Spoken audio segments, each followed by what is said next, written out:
siblings, வணக்கம் and welcome back to my channel. என்னது சத்து மாவுல கொழுக்கட்டை செய்யலாமா? ஆமாங்க, நம்ம குழந்தைக்கு கொடுக்குறோம்ல சத்து மாவு, அந்த மாவுல நம்ம இன்னைக்கு சூப்பரா கொழுக்கட்டை செய்ய போறோம். இந்த சத்து மாவு பாக்கெட் வந்து குழந்தைக்கு 2 வயசு வரைக்கும் கொடுக்கலாம். இந்த பேக் வந்து கவர்மெண்ட்ல நம்மளுக்கு தருவாங்க. இது எல்லாருக்கும் தெரியும்னு நினைக்கிறேன். இதை வந்து நம்ம ஜலிச்சு தான் யூஸ் பண்ணணும். நல்லா ஜலிச்சு அவங்களே ஒரு டின் கொடுத்துருப்பாங்க. அந்த டின்ல போட்டு இந்த மாதிரி ஸ்பூனும் கொடுத்துருப்பாங்க. அந்த ஸ்பூன்ல ஒரு 5 ஸ்பூன் அளந்து எடுத்துக்கோங்க. இந்த மாதிரி தேங்காயில் ஒரு 1/4 பகுதி எடுத்துக்கோங்க. அதை நல்லா கட் பண்ணி பிளெண்டரில் போட்டுக்கோங்க. ஏலக்காய் பவுடர் இருந்துச்சுன்னா நீங்கள் டைரெக்டாக சேர்த்துக்கலாம். என்கிட்ட இல்லாதனால ஒரு 3 ஏலக்காவும் அதிலே போட்டு நல்லா மிக்ஸ் பண்ணி இந்த மாதிரி அந்த பவுடரோடு சேர்த்தாச்சு. ஆல்ரெடி சத்து மாவு ஸ்வீட்டாக தாங்க இருக்கும், இருந்தாலும் கொஞ்சம் இனிப்பு தேவைப்படும். ஸோ 2 ஸ்பூன் ஜாகரி பவுடர் சேர்த்துக்கோங்க.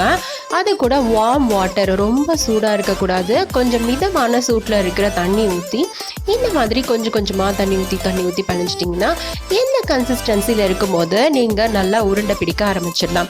உங்களுக்கு எந்த மாதிரி ஷேப் வேணுமோ, பூர்ண கொழுக்கட்டையில் செய்கிற மாதிரி பூர்ண ஷேப் வேணும்னாலும் அணில் கொழுக்கட்டை மாவோட அச்சு வரும் பார்த்தீங்களா, அந்த அச்சு வச்சு கூட நீங்கள் செய்யலாம். நான் சும்மா சிம்பிளாக கையிலே தான் செஞ்சுருக்கேன். இந்த மாதிரி நீங்கள் மடக்கும் போது நம்ம ஃபிங்கரோட பிரிண்ட் அதில் படும் இல்லையா, இந்த மாதிரி நீங்கள் வச்சிட்டிங்கனாலே இந்த கொழுக்கட்டையே சூப்பராக இருக்கும். இந்த மாதிரி பெருசாக வேணும்னாலும் பெருசாக பண்ணிக்கோங்க, குட்டியாக வேணும்னாலும் குட்டியாக பண்ணிக்கோங்க. மொத்தம் 9 பீசஸ் வந்திருக்குங்க. உங்களுக்கு அதிகமாக வேணும் அப்படின்னா ஒரு 6 ஸ்பூன் 7 ஸ்பூன் கூட நீங்கள் சத்து மாவு சேர்த்துக்கலாம்.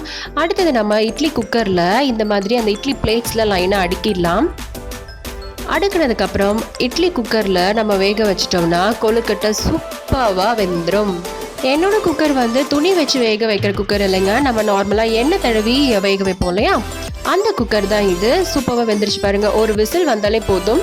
5 மினிட்ஸ் கூட ஆகாதுங்க, ஜஸ்ட் 3 மினிட்ஸில் உங்களோட கொழுக்கட்டை சூப்பராக ரெடி ஆயிரும். எப்போவுமே ஒரே மாதிரி அணில் கொழுக்கட்டை மட்டும் செய்யாமல் இந்த சத்து மாவு கொழுக்கட்டையை நம்ம படைப்போமா? இது குழந்தைங்களோட சத்து மாவுங்கிறனால குழந்தைக்கும் கொடுக்கலாம். குழந்தையோட சத்து மாவு வச்சு இன்னும் 2-3 ரெசிபிஸ் நான் செஞ்சுருக்கேன். அது அப்கமிங் வீடியோஸில் நான் அப்லோட் பண்ணுறேன்.